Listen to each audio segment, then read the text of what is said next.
La vie en vrai. Les dépôts d'ordures sauvages, c'est un véritable fléau pour beaucoup de petites communes. Certains maires se sentent complètement démunis. Exemple en Haute-Garonne, au sud de Toulouse. André Morer, bonjour.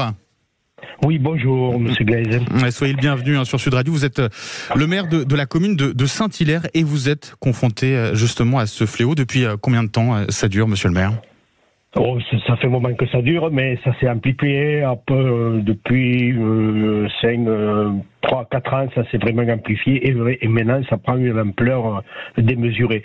Mais je ne suis pas la seule commune, c'est toutes les communes, les petites, les grandes, comme Toulouse d'ailleurs, Muret ou la commune voisine, c'est pareil. La commune voisine de Muret ramasse, m'a-t-on dit, m'ont dit les services, à peu près annuellement 100 tonnes de déchets dans les dépôts sauvages. C'est énorme. En ce qui concerne votre commune, vous avez une idée justement du nombre de tonnes, je ne sais pas, mais qui s'accumulent depuis le début? Oui, à peu près. J'ai compté, on ramasse par mois à peu près jusqu'à 500 kilos de déchets divers déposés par terre, au pied des conteneurs, dans les chemins. Tous les agriculteurs se plaignent, aucun chemin libéré ou encombré par les déchets sauvages.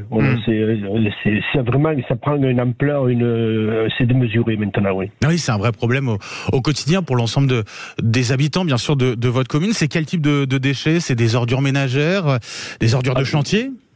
Alors, surtout des déchets de chantier, des déchets de jardinage, d'entretien d'espaces verts.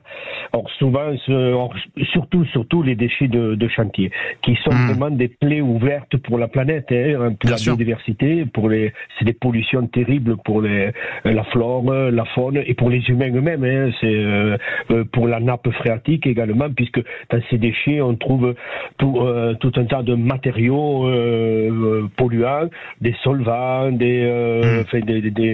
ce que vous pouvez imaginer, des huiles, parce qu'il y a des déchets mécaniques aussi, d'entretien de voitures. On ne parle pas des pneus. Alors là, c'est vrai, ça intègre et ça coûte très cher à la société, puisqu'on les enlève, les mairies.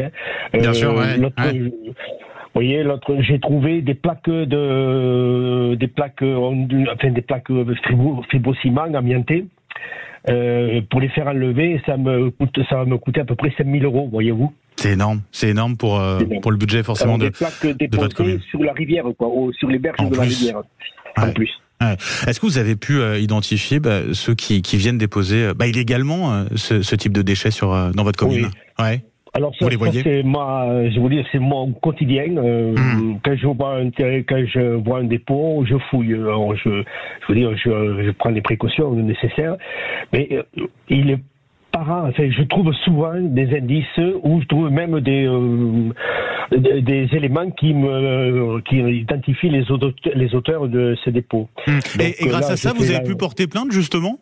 Oui, je porte plainte. La gendarmerie est assez attentive d'ailleurs sur ces problèmes-là. Sur un dépôt récurrent, c'était les familles auteurs de ces dépôts. 3 fois, on fait 3 dépôts successifs avec des indices à chaque fois. Donc il y a eu et ça débouche sur rien.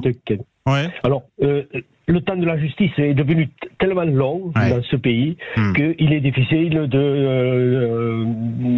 d'agir très très vite, parce que dans ces cas-là, il faut agir très vite, parce que au-delà des amendes qui peuvent être très chères d'ailleurs, puisque le gouvernement a entendu la préoccupation des élus et donc a modifié les lois, mais comme je dis, si ça sert à rien d'aboyer, si on peut pas mordre derrière et mordre rapidement, Donc pour la plainte, par exemple, celle que j'ai déposée pour des dépôts, ça fait à peu près 1 an que j'ai pas de nouvelles de la plainte, Donc c'est pas possible, parce que au-delà de l'amende, c'est de faire enlever ces dépôts, de les envoyer sur les circuits de recyclage, voilà.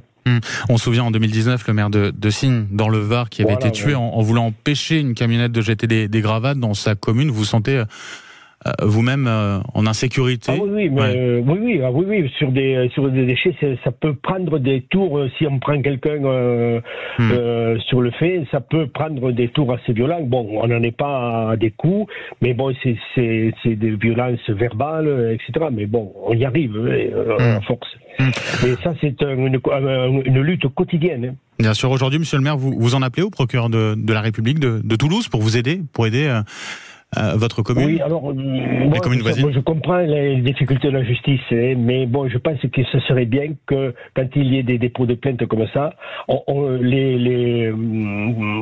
ceux qui portent plainte aient un suivi un peu, parce que là, on ne sait rien.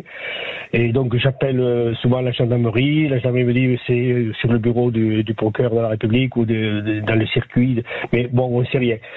Mais j'ai envie de dire, à quoi ça sert un an après, je sais pas. Mais bon, alors c'est vrai, moi j'ai contacté les familles qui ont les auteurs, mais bon, devant la mauvaise foi, on peut rien. Sûr, on est un peu désarmés.